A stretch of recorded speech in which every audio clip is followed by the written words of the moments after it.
Hi, it's John Taffer from Bar Rescue. Did you know the second building in America was a tavern? When I built my new restaurant franchise concept, Taffer's Tavern, I thought back to the roots of what makes a tavern, timeless character, all while delivering an unbelievably delicious food and beverage experience. That paired with my 40-plus years in the industry provides a clear roadmap to success. Do you have what it takes to be a Taffer's Tavern franchisee? If so, I'd love to hear from you. Visit franchise.tafferstavern.com. Audible has the best in audio entertainment, like Yearbook, Seth Rogen's new collection of laugh-out-loud personal essays told by Seth with help from friends like Nick Kroll, Dan Aykroyd, and Jason Segel. With Audible, hear the latest bestsellers and new releases, plus loads of included podcasts, originals, and audiobooks that you can listen to all you want. Start a free 30-day trial today at audible.com.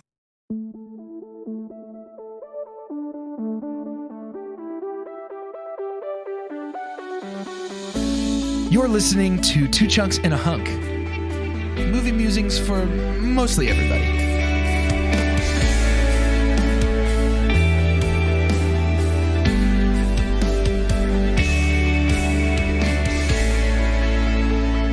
Hello and welcome to Two Chunks and a Hunk. My name is Jordan Wonders, and this week I'm your chunk. I'm Doge, and Ian Howe finding out he only has a copy of the Declaration of Independence. I hate when you do asterisks in your quotes. Well done, Chunk. Well done.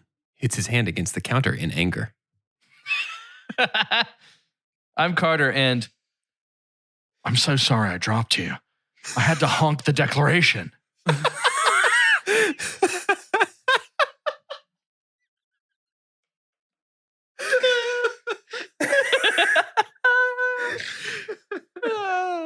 I've been waiting 48 hours. Hey, Nick.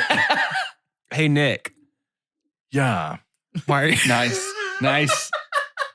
So I got to go see one of my favorite.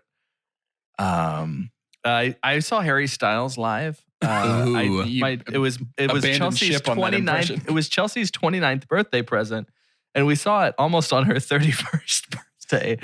So it kept getting pushed back. We were able to go. He was phenomenal. He wore a white satin overall and big sleeves and big collar, like 1970s. Had the coolest band. I screamed like a Harry Styles fan. Good. Because I have never seen, since like Beyonce, just a command of the audience. He would like smirk. I love it. And you'd get a little bit of dimple and the whole place would scream. There were so many times that I would look at the big screen and want to rewind it and be like, wait, what did he do? Did I miss something? I think he took a drink of water, and like everyone was like, oh my God, he took a drink of water. He Like drinks I've never water just seen like me. such a, yes. Is healthy Harry obsession. Styles the most similar thing in terms of being like an international sex symbol that we currently have that would be comparable to Prince? I have always thought, and I think it's because I want to have like one of everything. Mm-hmm. Bruno Mars is Prince to me. Musically, sure. I could be wrong. I just mean as far as like just being this like Yeah. It could be international that. sex symbol. I think like for me, I was telling Doge, I think it's when you were taking a break, that he's like millennial McCartney. Like he feels like Paul McCartney. Like because One Direction was a huge deal, obviously, yeah. as were the Beatles. And Simon Cowell put the Beatles together as well. And Simon Cowell also put the Beatles together.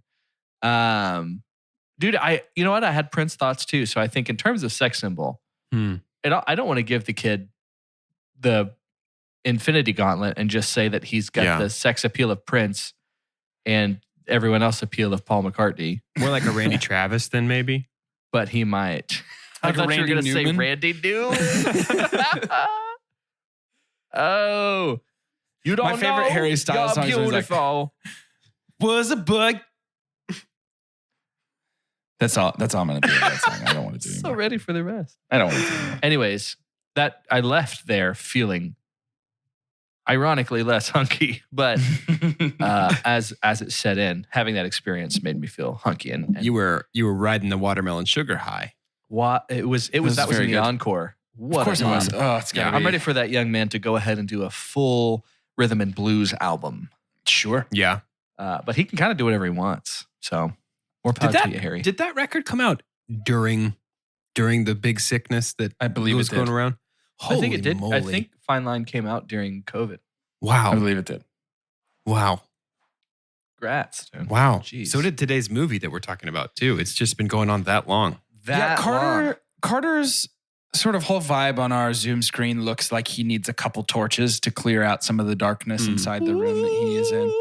So I think the best way to get him some torches is to go ahead and crack open the vault and talk about the movie that we have today, which is the second movie of our Heist to Meet You heist movie series.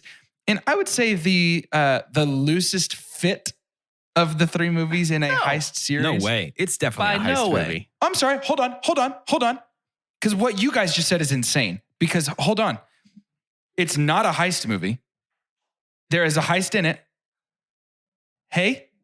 And I said the loosest of the three. You're telling me that this is equivalently heisty to Ocean's 11 in the town? But then you came in and put all your chips in and said it's just not one at all. So now you still gave us somewhere to put our mad energy. Mm-hmm. You're welcome to put it there. You just can't put it in the first one, which is where you both planted your flags in the first place. It is not a heist movie, but it is a great movie. And we're going to talk about it right now. That movie is National Treasure.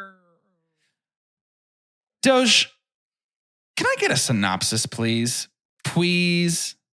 This week's synopsis has no author and sprung fully formed from the head of Zeus, like Athena, to bring wisdom to mortals that they may write it down on scrolls and place it in the library of Alexandria and then tuck it away with the Templar treasure for thousands of years.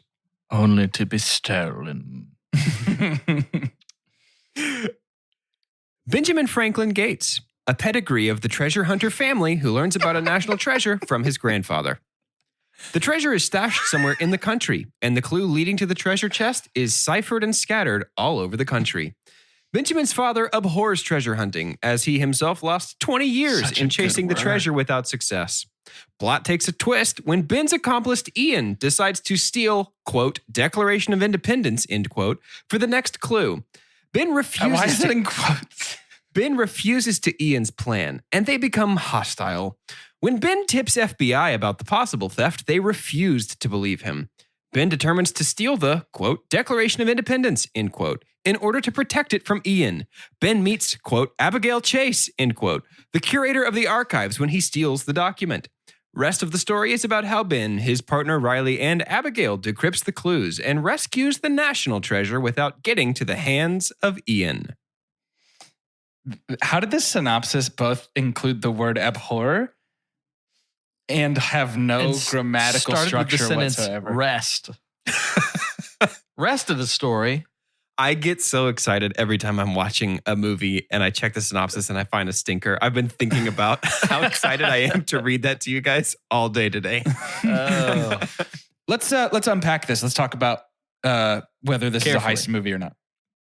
You know what, Jordan? I'm back. I'm on your side for the first time. Because if this is a heist movie, every Indiana Jones movie is a heist movie. Right. That's more where I'm getting at is this movie to me feels like a modern swashbuckle. This is Uncharted, the movie. It's a history heist, though. There is one heist that happens for approximately 18 minutes, and then the rest is Tomb Raider. The rest is an adventure movie. And this is not a conversation about the quality of said movie. That's about to happen. I'm just saying I'm down with this being in our heist series because the heist rules so hard. Yeah, it's very good. So I'm down. I just wanted to clarify. Now, here's the thing. I have not watched this movie since I was a boy. So I was coming in with virtually no opinion on like the quality of the movie and whether or not I liked it. Because I hadn't watched it since I was a kid, you know? So like, it's our first Nick Cage movie, by the way. Yeah, this is our first That's one crazy. Ever. This far into we've our done podcast. 300 episodes. Yeah, almost 4 years. We'll make insane. Up for it. He needs his own. He'd have his own series. He should. I started this movie and I literally was like, I don't know that I have an opinion on this going in whatsoever. I don't remember hardly anything. Turns out I was wrong and I remembered a lot about it. Deep down inside. Hey, National Treasure rules. It absolutely rules. I'll tell you, the last time I watched this was on a full screen DVD. So I've actually never seen the entire movie. I've never seen the widescreen cut of this movie. Oh my goodness, guys. My opinion on this movie is unchanged from when I was just a wee boy. Same. Completely unchanged. Man, I don't want to get into all the flavor just yet. Let's snap open the flavor, baby. Man, there were some things I realized here. Like this is a Disney movie. It was, I think, originally going to be Touchstone because it was going to be PG-13. But then when it wasn't PG-13, they said, let's put it under Disney because Disney owned all of it. So which was a great idea because it made $300 million. And back in 2004, that's a big deal. It tripled its budget, which $100 million is huge for the first of what would be a series, I guess. But how many are there? Two? Yeah. I think there were two. I've only seen the second one once. I think they're making a third one. There's two. Incredible. There's a third one that's supposed to be coming to Disney Plus, as well as a TV series that's a retelling of the first movie with like a younger cast. Okay. Interesting. But this was, being PG, National Treasure officially became the end of semester middle school, high school. Yes. Every band trip, every orchestra trip. Every band trip. Yeah. You're safe. You're fine. It's fine. Yeah. There's sexual tension, but it's super minimal. Not the kind of stuff, nothing you wouldn't get at the dinner table at home with mom and dad. You know what I'm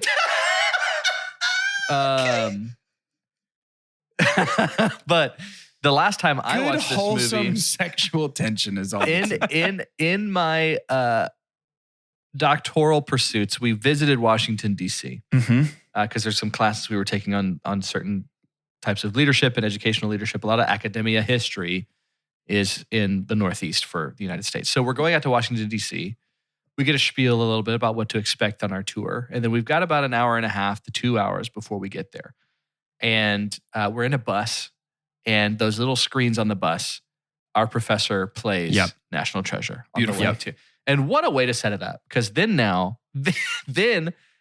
I had a weird moment where I'm walking this line between really soaking in the kind of stuff that I love in terms of just history in general, but also feeling like I was on a movie set. Right. Yeah.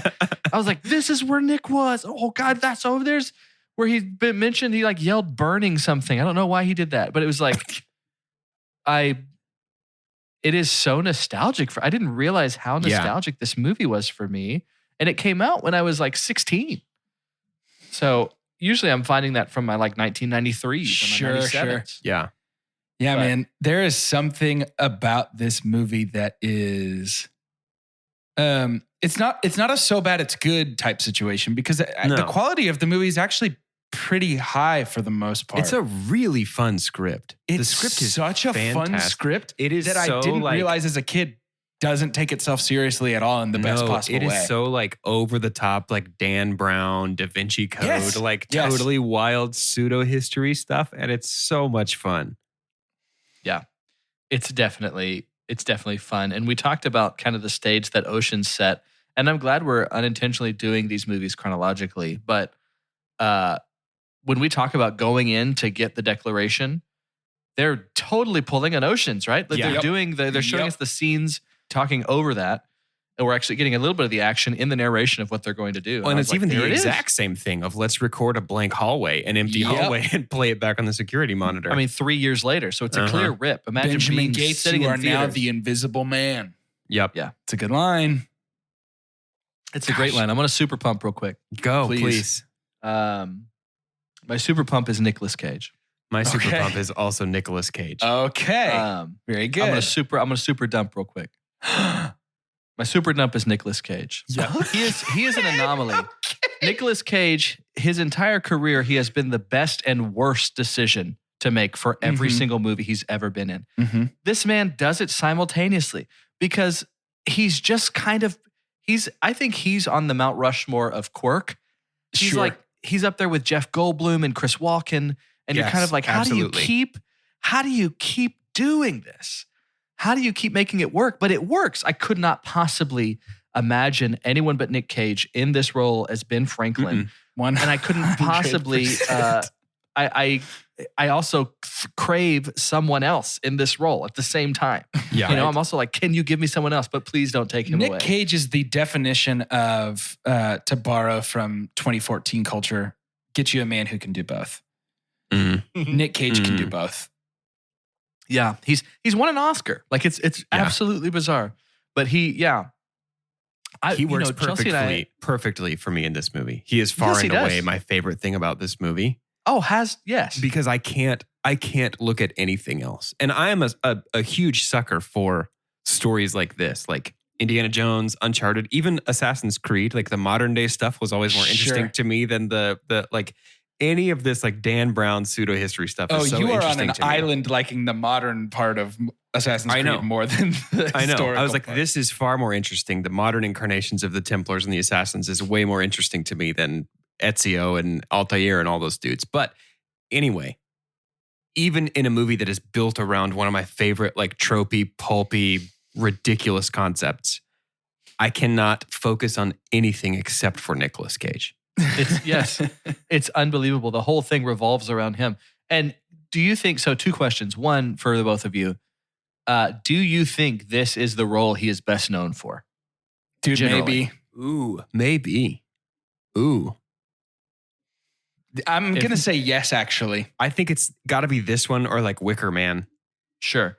And then I say for my yeses, but for both of you, I guess, do you think he knew it when he was doing it? That this was going...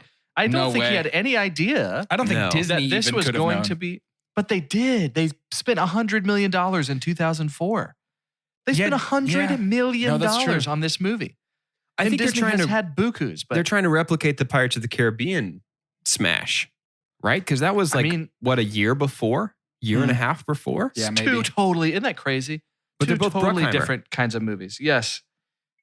Oh my gosh, that's crazy. 1 year before, 2003. And they're both produced by Jerry Bruckheimer, right? Yeah. Am I crazy? National Treasure is a Bruckheimer film, right? He's not the director. No, he wasn't of Pirates either. That was he is. He is a producer on National Treasure, I believe. Wasn't it Gore Verbinski directed Pirates: The Curse of the Black Pearl? Yeah, he just produced both of them. It's Bruckheimer. Yep. Yeah. Yeah. There is something magical about the way that. Yeah, no, dude, your Jeff Goldblum comparison was spot on, and same with Christopher Walken. Here's why: all 3 of these men, in very different ways, all 3 of these men chew every ounce of scenery on the screen with them. Yeah, and you're not mad about it.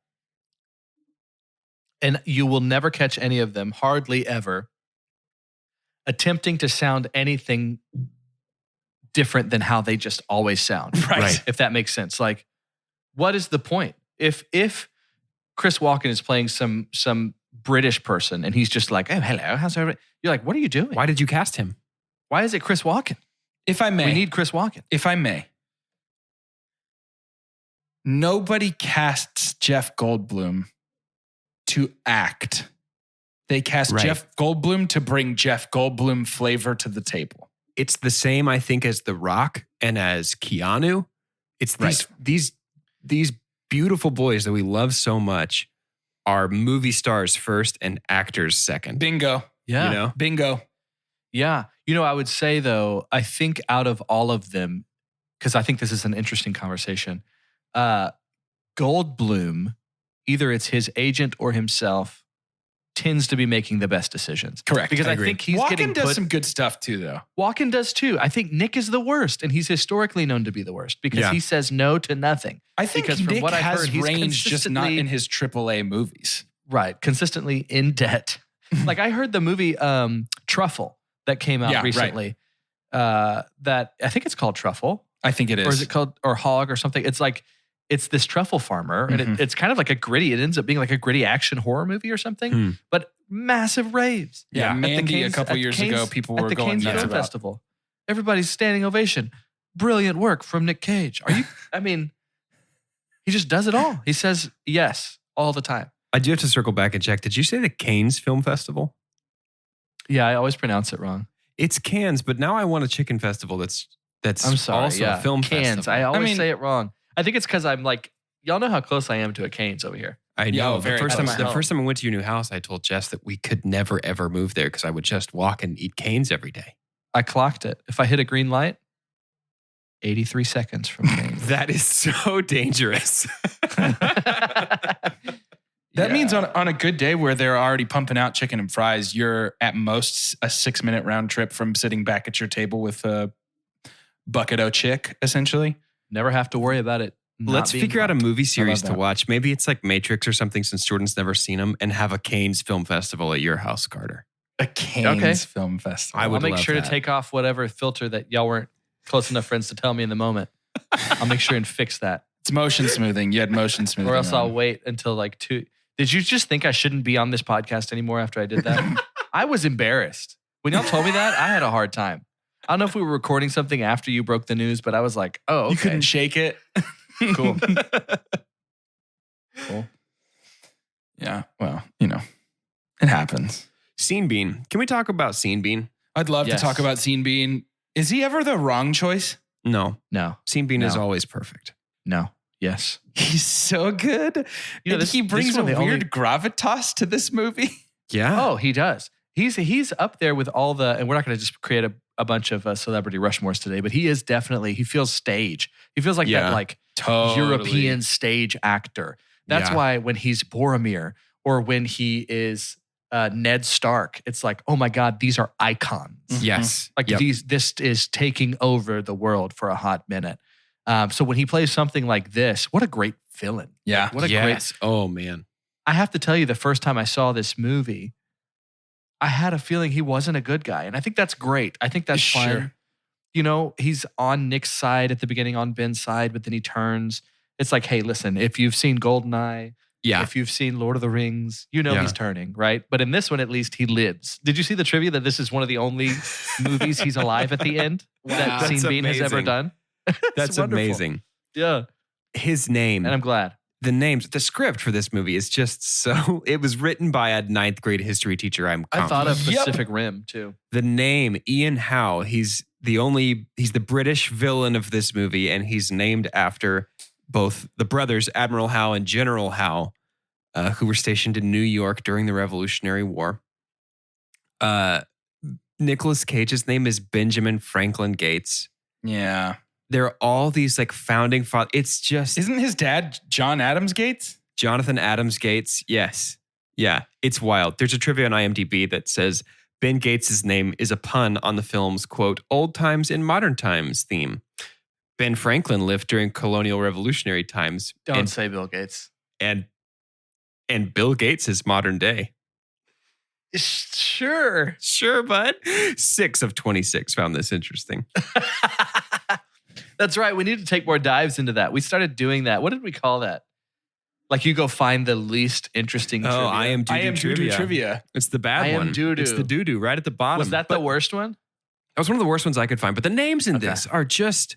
They're so it went over my head as a kid. I think the first time I watched this, I was like, that's honestly pretty cool. Of course, they're like a really history family. So definitely they have history names. But as an adult watching this, that's ridiculous. That's so stupid. It's so stupid. And it's amazing. But it's great. Yeah.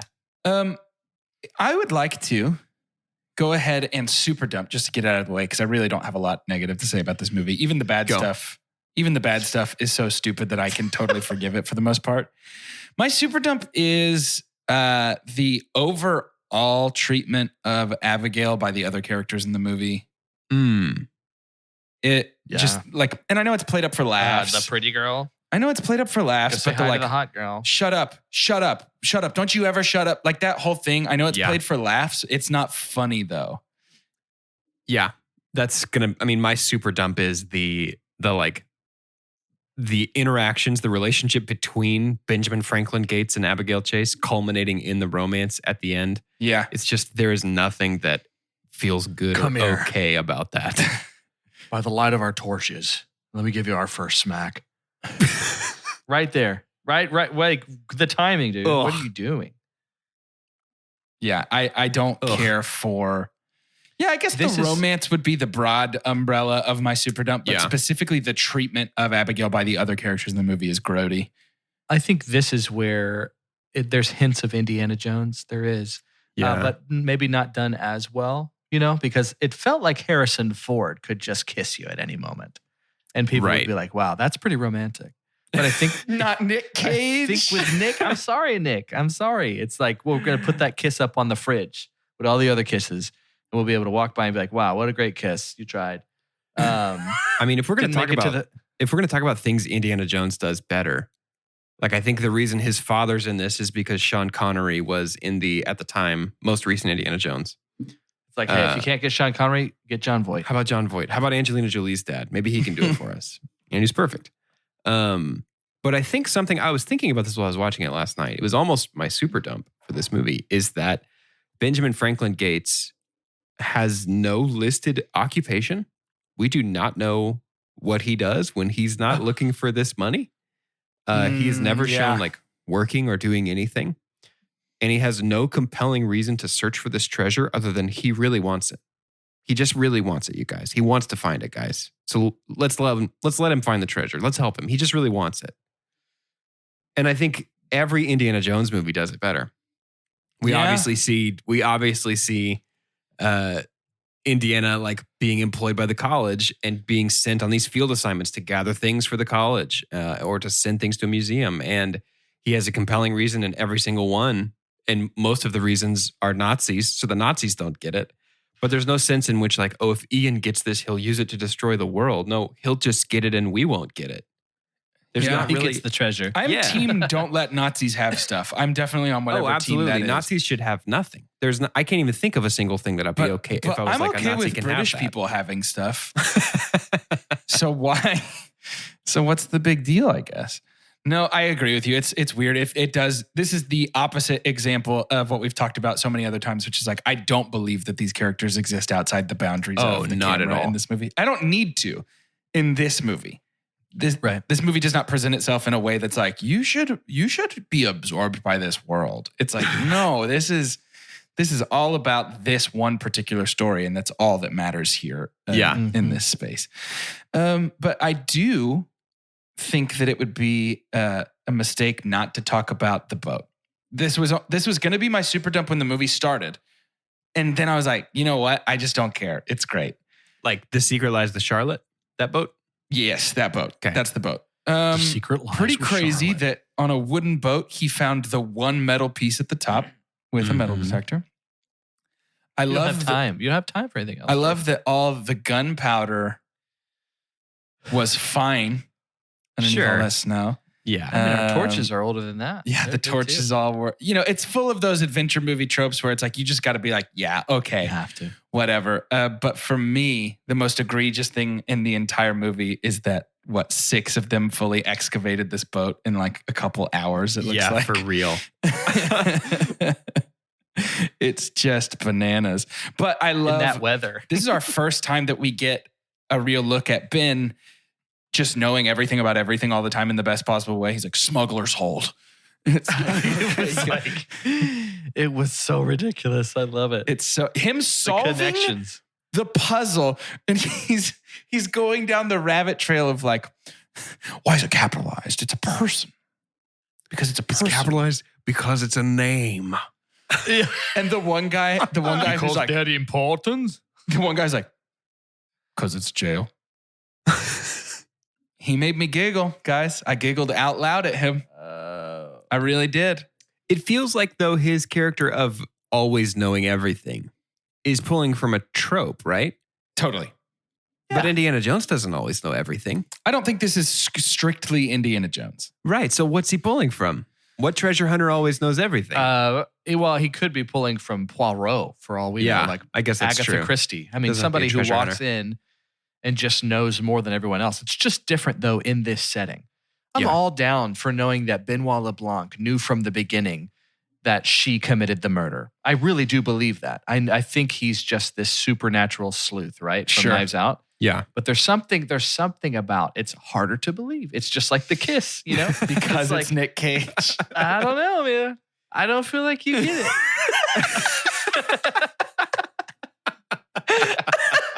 That's why he's so good at convincing people like that something sounds real when it's not. Because he doesn't really know. Can we talk about how one of my biggest pet peeves in movies is how quick people are to stab themselves and use their blood for things? And it's like, he was all in on that. Infection, guys. He was all in on that. That's not good for you. One of you has to have a pen. Right? You got to have ink. He probably, Ben Franklin's pen is probably in his pocket. I would assume. Actual Ben Franklin's pen.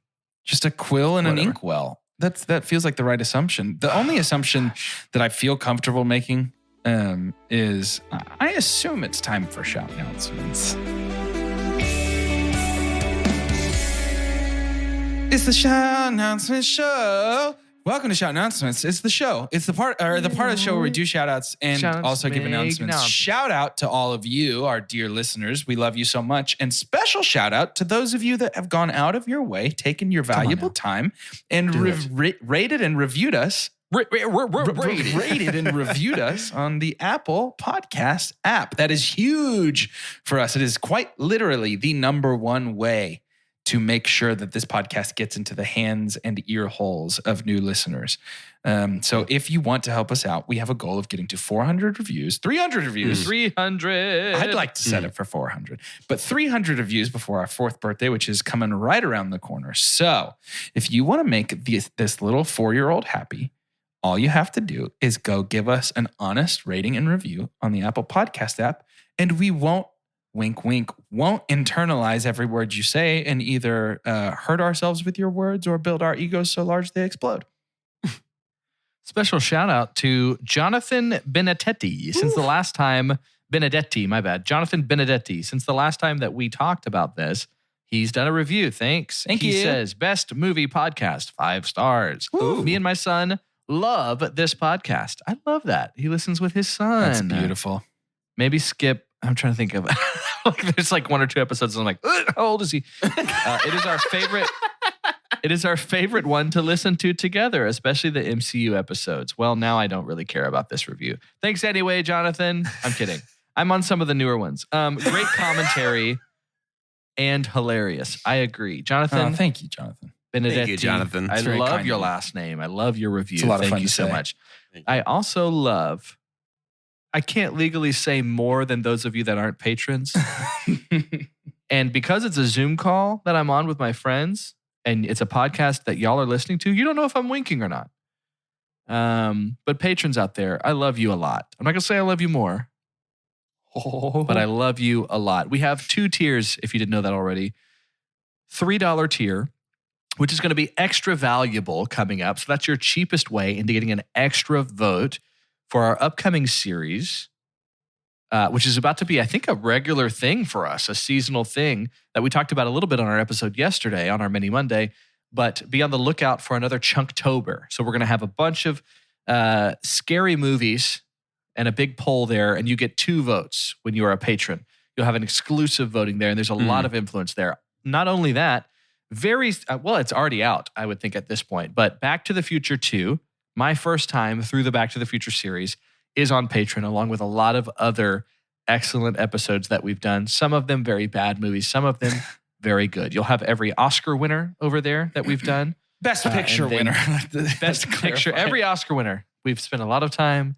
Every Best Picture winner for the last 3 or 4 years. And Scoob. And then you'll have Scoob and Cars 2, I think? 3. Or was it Cars 3? 3. Cars 3. Cars 3. Our $5 tier is exclusive in the way that you get to just kind of talk to us as much as you want. We have our Discord channel where that's an opportunity for you to join into Box Office Ball. We have a league currently with several of our patrons that are in Box Office Ball. Those of us that are getting the Shang-Chi money into our purse are feeling really good about Tim it. Roth, I'll never forgive you for not being credited in that Sorry, movie. Tim. Maybe he'll come back. You never know with IMDb. But there's a lot to do over there. We've got lots of fun channels that we have that are slowly becoming fan channels for a movie that we don't necessarily like, featuring little Tic Tacs, little yellow Tic Tacs. Yeah, I'm not going to say I it. didn't know what you were talking. I was like, No. what? It's a Candyman vibe right now. I'm not going to say the name too many times, but Banana though. You know what I'm saying? check it out. Banana. What we got next, Doge? What are we heisting next?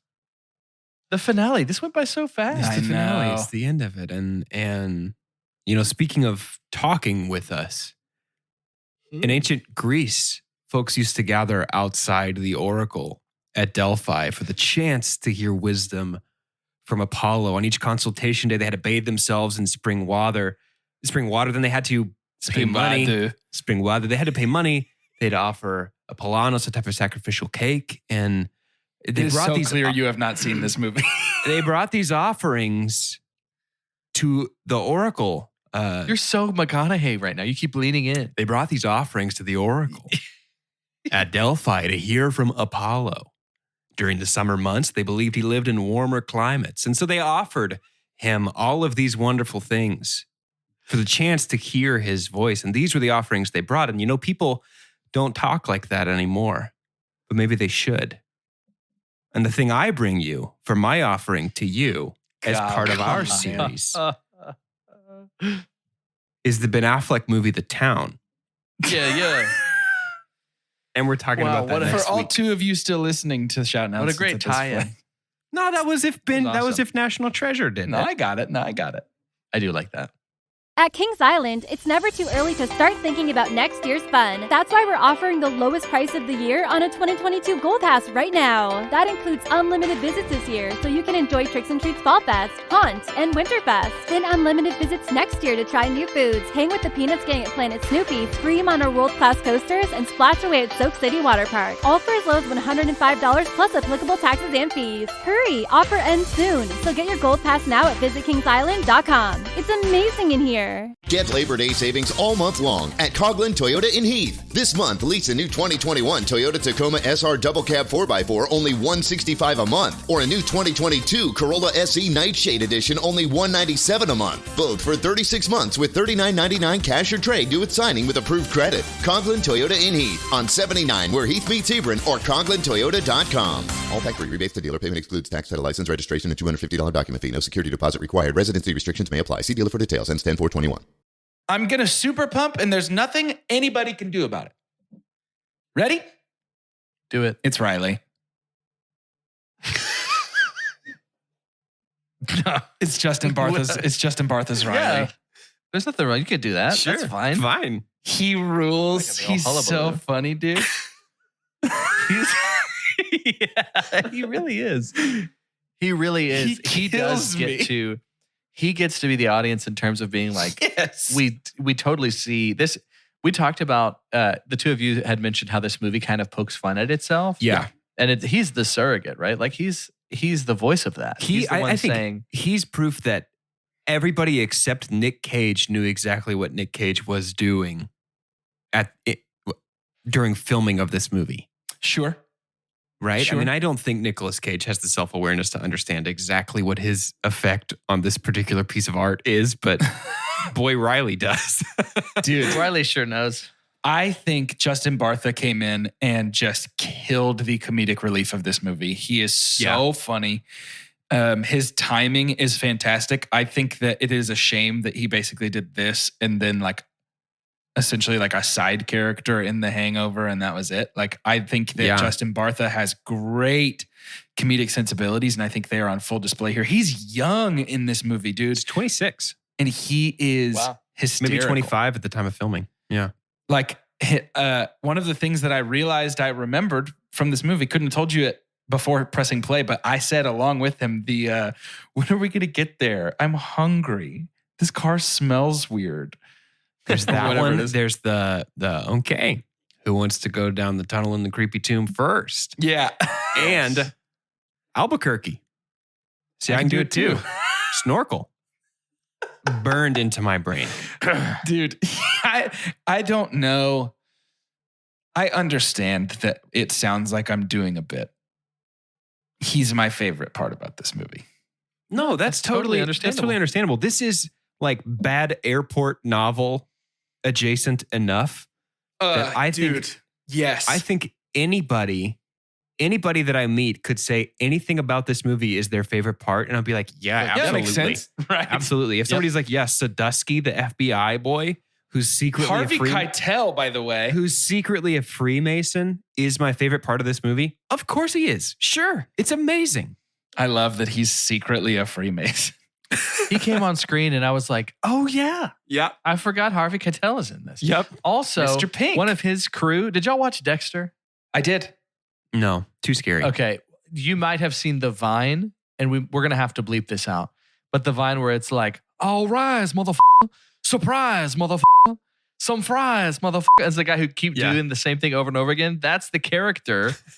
One of his crew is that character from Dexter. Amazing. Wait. Whoa.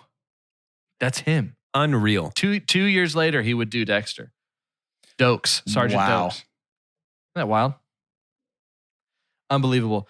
Something that I realized about this movie with this watch through, and it's something that actually makes it pretty legitimately special, is that for me, what made this unique, right? We've talked a lot about what it's taking from Oceans, what it's taking from Indy, what it's taking from other movies. I think what makes it a little bit unique is this had a heist vibe. This had a like A-list, like blockbuster vibe that you feel like you could legitimately do yourself. There was something about putting your, like you could just be right there by something that is so valuable. You know, that you could be that close to discovering clues. All the things that they're doing, a lot of that stuff is gettable. Like you can get to the roof of Independence Hall. Yeah. You can go all these different places. You know, it's kind of like, and I caught myself, even at 16, I can't imagine being, 10, 8, seeing that and just kind of looking around. Anywhere that I would be that would be historical, I would like look behind something, look under something. It does really have a huge Da Vinci Code vibe there. Yeah. But with this specifically, it felt like it was just around me. There was an opportunity for a blockbuster script in my hometown. I was like, I wonder what's hiding. I wonder what the secrets are there. Because they use all of these things that we're pretty familiar with. They're like the stuff that I never knew an answer to. Like, why is there a pyramid with an eyeball on it on the $1 bill? You know, like all of this stuff. Who are the Masons? I know there's Masons in my town. So all of a sudden, I'm like, some of these guys are members of my church. What do you know? Yeah. Like going up to Don Ralph and being like, tell me everything. Like, what is happening? He's like, what? But I think that's just such a fun, different thing about National Treasure to me that I can't really put a finger on any other experience I've had. It's got the same appeal as some aspects of American cryptid folklore. Yep. Like Bigfoot or like Chupacabra, or like the Mothman or like Area 51, Roswell. So good. It's just like this extra layer. I mean, it's like the Ben Franklin glasses, right? It's like you put this extra thing on and then you can see actually what the enchanted world is that you've secretly been a part of the whole time. It's so like, I don't know. It's so appealing to want to live in that reality. The fact that Ben Franklin invented the first pair of 3D glasses is incredible. Also, the way those look is awful. It's wild. I mean, that's the wildest thing of all. That's the most unbelievable history thing about this movie. Absolutely. The magic glasses. I love it so much. There was just a span of time that all these movies that we were having that were coming out that were kind of like semi-epic, clearly TBS TNT movies. But like The Mummy was 5 years before this. I catch a lot of Mummy vibes with this too. This kind of traveling around, discovering these things. Now, of course, the Mummy has a little bit more of a supernatural vibe to it, awaking. It's like Pharaoh of old, a mummy, kind of take over the world. A mummy, some would say. Some would, but yeah, I caught myself. This had kind of a ripple effect for me. I caught myself wanting to watch everything like this movie after I was done watching this movie. And a lot of the times, if that happens to me, it's so that I could watch a better version of the movie that I saw because I know someone else can do it better. But this was like hanging out with an old friend, I just want getting more. home and then wanting to text another old friend. Yeah, to kind of get that nostalgia back. Totally. Yeah, there's something, and I think this is what you mean with the cryptid stuff. It is so achievably fantastical. Yeah, completely. It almost feels like by watching this movie, you're entering into like an ARG, and you can just like go into your nearest town and be like, "Where are the secrets?" And you can just search for any of it, Are you Charlotte? I love that the pipe came back at the end as the key to everything. Yeah. I would love to, I want to highlight a couple of things that I rolled my eyes at and obviously just kept trucking along because I didn't care at all. When Ian is like, and why don't you go ahead and invite Riley and Abigail? Because I know they're probably close. Why did he do it? Yeah, he should have just said, no, they're not. They're not close. What are you talking about? The fact that the next scene is all of them together. It's like, what are you doing? He got me. He was too strong. He fooled me. Oh no, I got fooled. No, I just totally changed. I lost it. Oh no, I got fooled. No, I got fooled again. Oh no. There you go. No is hard. No is hard to say. Anyone else miss or want more Chris Plummer? I forget he's at the beginning of this, and he's brilliant. He does such a good job. He's very good. The kid that plays young Ben is bad. In the 2 minutes this guy has, he's the most charismatic person in the whole, or the most charming person in the entire movie. Harlan he has Zombie. 2 minutes with his he's so good. His grandson, young Ben, when he's like, I so swear. Kills me every time. Gosh, I wish I could. Even as a kid, that bugged me. Yep. I wish I could remember the commercial, but this kid reminds me of. I wonder if I've told y'all this story before. There's a commercial. I feel like you definitely have told us this. Is it about to be the grandpa commercial? Yes. About the emphysema. The kid who's like, just like you do sometimes, grandpa? Like you do sometimes, grandpa? This kid just basically like had the worst television commercial. That is a piece of deep 2 Chunks lore. I think it was probably 2.5 years ago that we said that in like every episode. Long? Wow. It's a long time ago. We're all 4, man. We're old.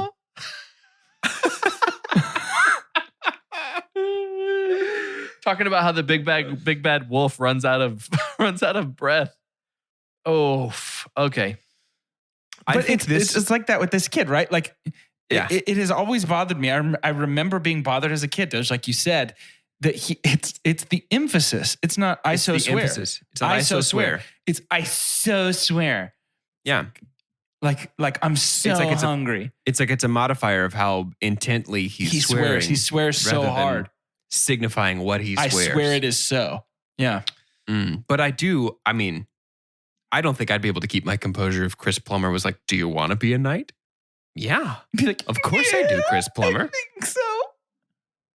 Of course I do. I think this movie, you mentioned bringing the pipe back as a key at the end. I think this movie appeals to me for the same reason that escape rooms are like one of my favorite things to do. Oh, yeah. Because the end of this movie just exactly is an escape room with all the little puzzle and little clues. And it doesn't resemble any real thing that's ever existed. It's totally manufactured. Like the closest we might get is the Great Pyramids, entering pyramids in Egypt. But even that stuff's not wild, totally wild like this. Fun little game for the three of us. What do you think, and you might have said it already, but I have an idea, and we haven't even talked about it yet, as to the most egregious rip from the Indiana Jones series? Just straight up taking it. For me, it's the reveal that, oh, wow, the treasures are much bigger than we thought. Dude, that's what I was literally just about to say. At the end of Indiana Jones and Raiders of the Lost Ark, we've taken the Ark of the Covenant, the Ark of the Covenant to this warehouse, right? To put, it's the irony that he goes through all this trouble and this thing is just put in a wooden box. I love it though. It's brilliant. And it's just in this warehouse with all the other stuff that you would assume, like how many stories have there been? For them to light, it was already cool. Like we had cool stuff in that little room, but they light this thing that creates an egregious river of flame to reveal the Mines of Moria, basically. Yes. Yeah, absolutely. All of these Templar trinkets. I was like, this is the least creative thing about this entire movie. Because anyone who has seen Indiana Jones, I'm like, burp. Think of something new. Yeah. But also, at the same time, I'm like, whoa, there's so much. Yeah, I was about to say, it really doesn't bother me that much while I'm watching it. I'm like, oh my God. Yeah. Every time she says scrolls from the Library of Alexandria, I'm like, ooh. Yeah. Say it again. Same. I like the part where Riley cries about stairs. Yeah. Some Classic. stairs. What a classic Riley boy. Also his comment about the bluish green man with a weird goatee. Mm-hmm. I feel like that's significant. Tasty, it's choice. This movie, I think, does suffer from a little bit of the 20 years ago blind patriotism of like, of course, all this world treasures in America because America's like the main place, right? It's like the main one. So all the treasure's going to be here, right? It maybe doesn't. Well, it's not called hold international treasure, Doge. Tell him. But the treasure is not national. It is an international treasure. It is definitely an international the wrong named treasure. movie. This should not be called National Treasure. Right? It's only called National Treasure because it lives here some now. of it to French we people. thought of it because it lives here now. Exactly. It's ours. He offers to give some to the Louvre. That's true. That's true. That's true. French. That's not of American. That's not of American. It's true. I thought he said he's going to send it down the luge. Yeah, just no, you're slide right. it down the big slide at the Olympics. I don't think he was going to send it to any museums. That'd be fun to watch. I'd watch that. Okay, best wool over the eyes of his enemies. I'm going to give the award to Dad for selling the lie that it is in Boston at the church. Yeah. I'm going to give a second place honorable mention to the fake Declaration That's of my number Independence.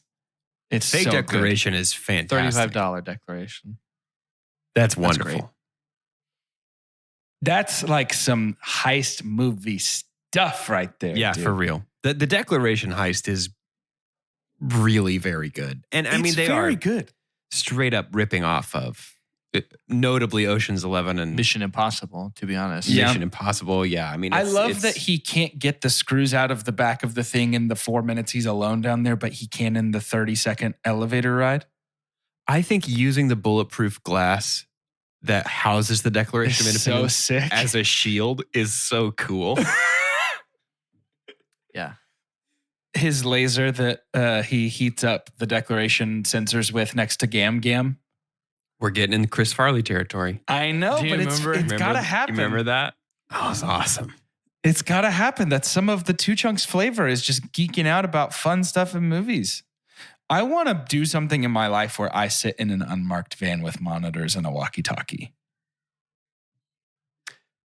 The FBI's just downloaded this episode Yeah. and they're taking a look at you now. That's a pretty good way to get new fans, huh? Yeah. Yeah, I guess so. Hey, FBI agents, support us on Patreon. Put our tax dollars back into our pocket. You guys pay taxes? Now the IRS is listening. Hey. They've got tons of free time. Hey, They've got IRS, support us on Patreon. Put our tax dollars back into your pocket, back into our pocket. If you Back don't, into yours. we'll ignite this bomb we've been making at home. Ooh, now the CIA's listening. It's time to find out if Shaw can catch. It's that time. ends up being such a weak moment because Oh he my does catch it, gosh. but it's so much funnier because he catches it. Oh, man. Thank I God would his watch jacket it. was flammable. I watched this movie last night, Okay. less than 24 hours ago. I would start it again from the beginning right now. I This love very second. If you guys were like, let's screen share and watch National Treasure, I'd be like, I'm in Let me pop popcorn. 100%. Okay, so I think it's just obviously time to rate this movie because we're gonna hype cyclone the rest of this episode if we're not careful. So we're gonna rate it using science, the same science that Benjamin Franklin, the original one, used to make the first pair of 3D glasses. So the scientific cinema scale is made right here in Two Chunks' very own test kitchens. It's perfect and as follows. The best thing we could ever say about a movie is own it, don't lend it, buy that poster. The next best thing is buy it. That's followed by rent it and then stream it. And after that is forget it. And last but certainly least, the worst thing we could ever say about a movie. God hath forsaken us. I'd like to go first. Please. And to get it out of the way. I'm a buy it. I'm not buying the poster. And I really do think the difference is perhaps how less smooth my brain was the first time I saw this movie. Yes. How crinkly my brain was. I was 16 years old. So I very much World-weary grown man. I look back down the timeline about 4 years ahead of time and I'm like, there's the poster. But for some reason, when I watched it, it was not the kind of thing. Like when you said I could start it again tonight, I don't know if I have the energy, and that's just age. But I buy it, but I don't Big buy the wheel poster. keeps on turning, huh? I mean, Mm. love it. It's the kind of thing to where I would want to watch with someone if they've never seen it before. Oh, Yes. big time. Yeah. This is an immediate evangelize somebody who's never seen it. Yeah, I'm It's a going to poster. buy it. Oh, no. Uh-oh. It's a poster for me because It's so good. It's such a doge I hate how movie. much I No, I hate how much I love this movie. None of the true This fans is- are surprised, dude. This is that's what Jess told me last time we were watching it. She was like, are you loving this right now? I was like, yeah, I absolutely am. She was like, this is your exact kind of movie. I don't know what it is about it. I don't know why I am broken in this unique way, but this is my kintsugi and this is the gold that binds me. I love that. It is my exact kind of movie. I'm going to buy the poster for National Treasure. It's valid. It's valid, and you're allowed to do that. I am buying it. It's great. I love it. I sometimes feel reductionist at the end of episodes, trying to like succinctly sum up everything I just spent the last, 50 minutes explaining. Yeah. But I think the best way that I can describe my feelings on this movie are it is perfect for what it is, not perfect to me. Yes. You know what I mean? Like, it is not a perfect film in my eyes, but for what it is everything it needs to be. That's good. And that makes it a buy for me. Without question. It is exactly what it is. Right. Yeah. Which is dumb. But also, watch it and tell me that's wrong. Sure. Yeah. You can't convince me that's incorrect. Next week, we are finishing up Heist to Meet You with Doge's Offering, which is Ben Affleck's The Town. Doge, you've never seen it. Doge's Ben Affleck's The Town. Doge's Ben Affleck's The Town. It's your first watch, right? Yes. Yeah, that's correct. Very exciting. I've seen this movie quite a few times. I've seen it once. I don't remember hardly any of it. Very good. Very good. Ben Affleck plays the town. I do know that. Okay. Yeah, he's the town. Interesting. And I think Robin Williams is the town's therapist. Yeah. Okay. I'm down. And Matt Damon plays the talented Mr. Ripley. The Talented Mr. Ripley, which is the Matt Damon Perfect. movie I always think of first. Probably my favorite role of his. When I think Matt Damon, I think The Talented Mr. Ripley. And Stillwater.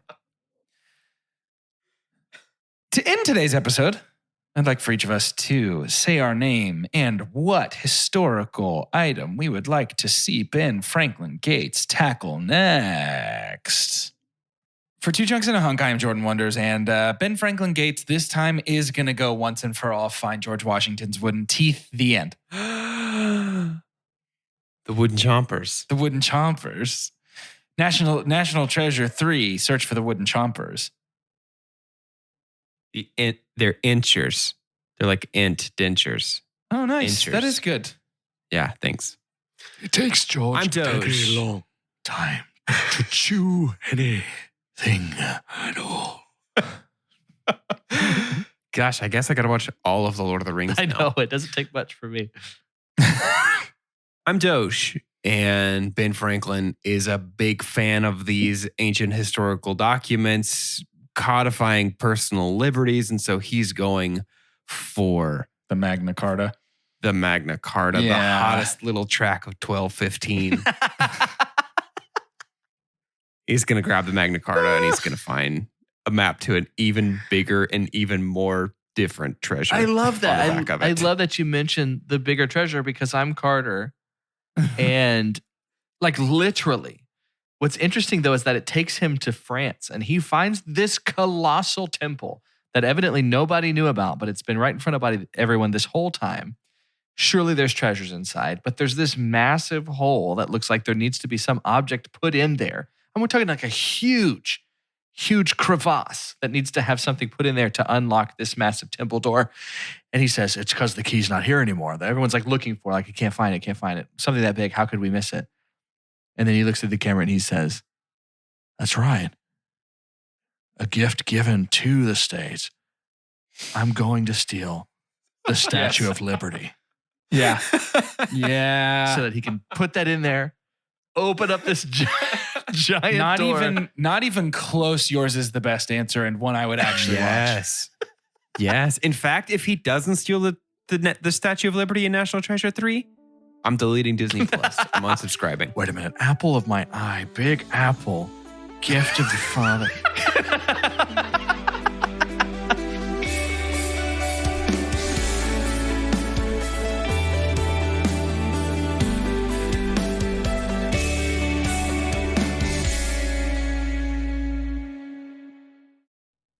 Check out Audible and listen to Andrew McCarthy tell stories about his days as a member of the legendary 80s Brat Pack and star of movies like Pretty in Pink, Less Than Zero, and St. Elmo's Fire. It's a riveting and personal look behind the scenes and just one of the many incredible new releases, bestsellers, podcasts, originals, and more you can hear on Audible. Start a free 30-day trial today at audible.com. Get Labor Day savings all month long at Coghlan Toyota in Heath. This month, lease a new 2021 Toyota Tacoma SR Double Cab 4x4 only $165 a month, or a new 2022 Corolla SE Nightshade Edition only $197 a month. Both for 36 months with $39.99 cash or trade due at signing with approved credit. Coghlan Toyota in Heath on 79 where Heath meets Hebron, or CoghlanToyota.com. All factory rebates to dealer. Payment excludes tax, title, license, registration, and $250 document fee. No security deposit required. Residency restrictions may apply. See dealer for details. Ends 10/4/21.